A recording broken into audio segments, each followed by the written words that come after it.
Hello friends, welcome to Pragati online classes. आज मैं आप लोगों के साथ जो क्वेश्चन शेयर करने जा रहा हूँ यह 2022 के लिए वीवीआई क्वेश्चन है और यह फिक्स क्वेश्चन है। यह क्वेश्चन नंबर 6 के सी नंबर में फिक्स क्वेश्चन आता है। आपको इसमें कहीं से सोचने वाली बात नहीं है, बिना देखे आप लिख सकते हैं। लिखने के बाद आप क्वेश्चन पेपर में क्वेश्चन खोज सकते हैं, इसकी मेरे पास पूरी गारंटी है। आइए हम आप लोगों को बताते हैं। यह 6 का सी नंबर क्वेश्चन है, write a note on English as a global language और write a note on Indian English, या what are the difficulties faced by Indians in learning English और write a note on future of English in India. यह 4-5 question का जो आता है घुमा फिरा कर यही हर साल।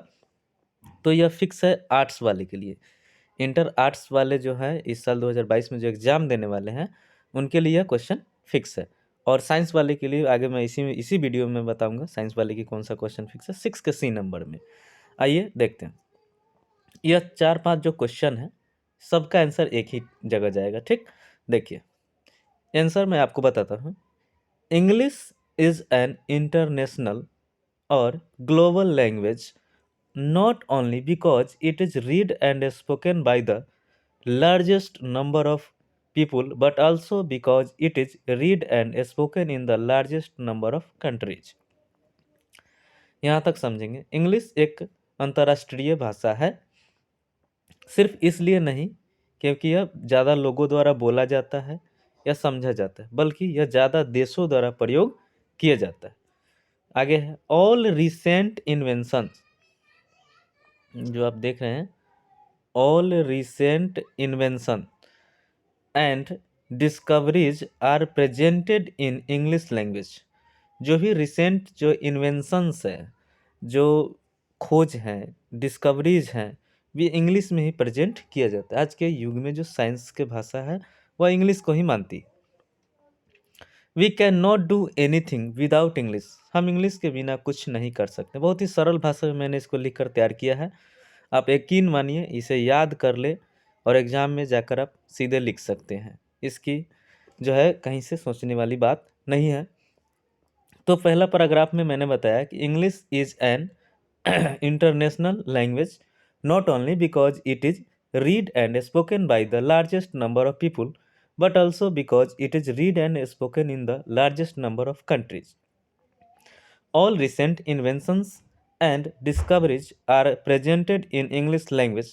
We cannot do anything without English. आगे के पैराग्राफ में मैं आपको पढ़ा रहा हूँ, आगे देखिए।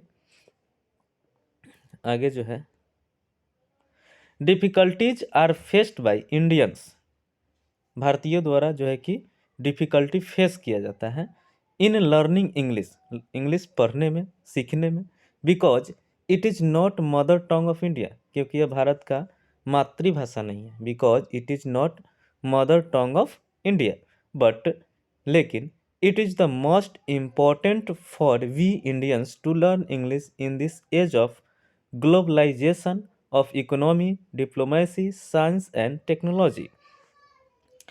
हमारी मातृभाषा नहीं है, लेकिन यह जो है most important for we Indians, हम भारतीयों के लिए बहुत महत्वपूर्ण है टू लर्न इंग्लिश, इंग्लिश पढ़ना और सीखना। दिस एज ऑफ ग्लोबलाइजेशन, यह अंतर्राष्ट्रीयकरण जो हो रहा है, वैश्वीकरण, इसमें अंग्रेजी की जानकारी होनी बहुत आवश्यक है। इकोनॉमी डिप्लोमेसी के लिए, इकोनॉमी डिप्लोमेसी के लिए, साइंस के लिए और टेक्नोलॉजी के लिए। English has future in this country because India is economically a rising country. Bharat में अंग्रेजी का भविष्य बहुत है, क्योंकि भारत एक उभरता हुआ आर्थिक व्यवस्था है, उभरता हुआ आर्थिक कंट्री है, आर्थिक दशा के हिसाब से उभर रहा अभी। English has generated employment in India,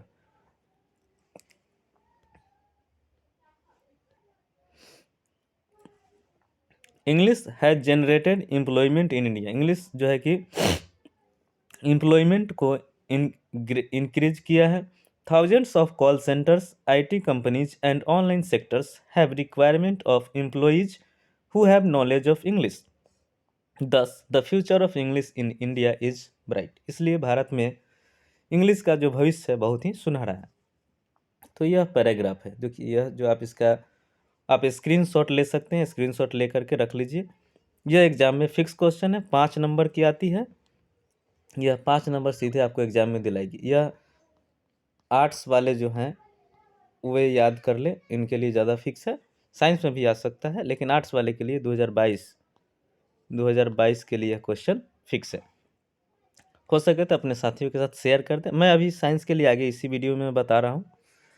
science के लिए जो क्वेश्चन है यह साइंस वाले ध्यान देंगे, साइंस और कॉमर्स, इनके लिए जो है यह क्वेश्चन है, write a note on American English 2022 के लिए। 2022 में यह क्वेश्चन फिक्स है उनके लिए, साइंस वाले के लिए 6 के C नंबर में। अमेरिकन इंग्लिश पे एक नोट्स लिखना है। देखिए, when the countries like US, Australia, Canada, New Zealand became independent of the British Empire, the English language written and spoken there। जब अमेरिका, ऑस्ट्रेलिया, कनाडा और न्यूजीलैंड जैसे देश ब्रिटिश से आज़ाद हुए, वे लोग ब्रिटिश के गुलाम थे, तो वहाँ पे अंग्रेजी जो है कि बोला जाने लगा, लिखा जाने लगा और प्रयोग किया जाने लगा। The people of there we are not a native speakers of English. यहाँ के जो लोग हैं वह नेटिव स्पीकर नहीं है, मतलब कि वे मदर टंग उनका नहीं है। जैसे भारत का अंग्रेजी मदर टंग नहीं सही, ऑस्ट्रेलिया का, कनाडा का उनका मदर टंग नहीं है। So they created a new variety of English bringing some changes in the original spelling, grammar and pronunciation of the British English. उन लोगों का यह नेटिव भाषा नहीं है, इसलिए उन लोगों ने कुछ स्पेलिंग में और भाषा को बोलचाल में जो है कि ब्रिटिश इंग्लिश में थोड़ा सा फेरबदल कर दिया है। अमेरिका वाले, न्यूजीलैंड वाले, इन लोगों ने they knew variety of English that developed in America, so it is called American English. जो नया अंग्रेजी का निर्माण हुआ अमेरिका में, इसलिए इसे अमेरिकन इंग्लिश कहा जाता है। It is also called a queen of English, इसे इंग्लिश का रानी भी कहा जाता है। The changes can be listed in the way, यह चेंजेस आप देख सकते हैं, जैसे ब्रिटिश स्पेलिंग और American spelling, motor car, automobile, इस प्रकार से देख सकते हैं। कलर का, लीटर का, तो यह सब अमेरिकन है और ब्रिटिश है। आपको सेशन अच्छा लगा हो तो लाइक कर दें। धन्यवाद।